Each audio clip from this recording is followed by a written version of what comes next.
All right, let's start from the beginning, Kostya, and that's why did you decide to tackle this book? What drew you to the subject of Joe DiMaggio? I think that the germ of the idea was we were going through this time in baseball when all these great records, specifically Babe Ruth 714 and Hank Aaron's 755 home runs, Roger Maris's 61 home runs in a season, they were all disappearing. And not like some Roy Hobbs creature comes up and is a great ball player and hits a lot of home runs, but by a lot of guys in this kind of tainted steroid era. So it felt kind of polluted. And then also Lou Gehrig had this iconic record of 2,130 straight games played. That was gone also. And they're all records that kind of had a, not just kind of amazing in what was done, but they harken back to a different era, a different time, in this whole like beautiful continuum and landscape of baseball. And so what was left? And what was left was 56, as a number that seems unapproachable, has all the sort of majesty of this big, giant sports number, and also harkens back to a different time and a different place. So that was kind of the original idea. I didn't know if it was a book yet, but it was sort of, let's explore that a little bit.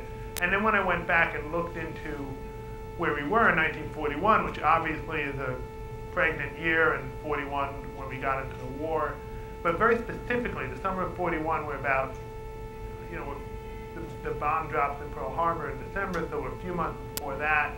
We're coming out of the Depression. We were officially out, but it's still, the grips of the Depression are still on the country in many ways. It was a very fragile time.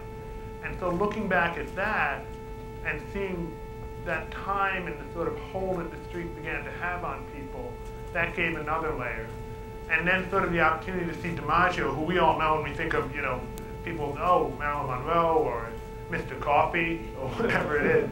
But to see him at this time in his life when he's 26 years old, and really the moment when he's going from being a baseball star to becoming this American icon, who's still an American icon today. And you can see it in these 2 months, and you can kind of see it happening and the toll it takes on him and all of that. So as I started to look into it, there became more and more layers of stuff to explore, which that was a great gift that I had to be able to have that stuff. You brought this up a little bit.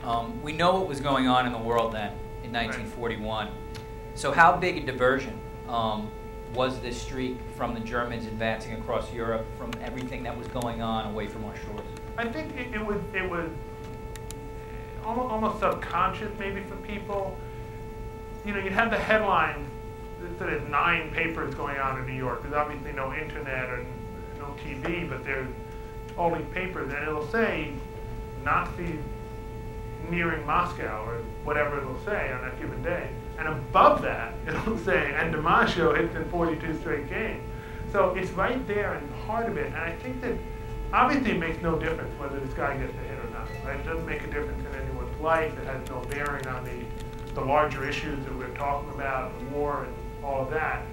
But at a time when your son or your big brother or you yourself have just gotten your draft number and are going to go down and know you're going to be drafted, and all of these issues going on, to be able to have something that's just sort of a clean thing to root for really became something that people gravitated, not just in New York and in San Francisco, but across the country.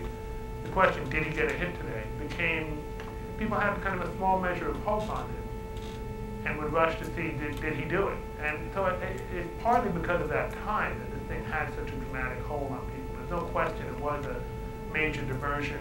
And when people go back and look at it through their own memories as they did, that comes clear because everything is kind of jumbled together a little bit. I don't even want to comprehend DiMaggio in the time of Twitter and how that works. You know, I read the book. Obviously, I liked it. And speaking with you, I know one of the things you wanted to do was create a narrative of the time and how young people felt about baseball and DiMaggio. There's a lot of reporters and editors in the room, probably some people who want to write a book. So how did you go about doing that? How do you capture a time in which you didn't live? Yeah, I mean, I guess first of all, it's a time that's slipping away because there are now 6 people who I spoke to at enough length to include in the acknowledgments who've since died. So if I call any of you after this, So it is this sort of precious, we're right on the cusp of losing that time. But the people I was able to speak to, they remember that time as sort of like the freshness of youth, the way we remember our Little League days or whatever we were doing when we were 10 or 11 or 12 or 15. And they have very clear memories of things. And so that was a gift to me, again, as a reporter, to be able to have that. I would go to people, you know, like Mario Cuomo is in the book and somebody I spoke to because I knew that he was a baseball fan and an Italian American, which was important, and lived in New York at the time. Gay Talese, a few other people who were public figures who, all right, so you know about them a little bit and you can get to them and that spiders out. But then it was really just a matter of you know, finding people, making a blind call to somebody in the Bronx, like a community center, and saying, who's around? And definitely that happened in San Francisco as well.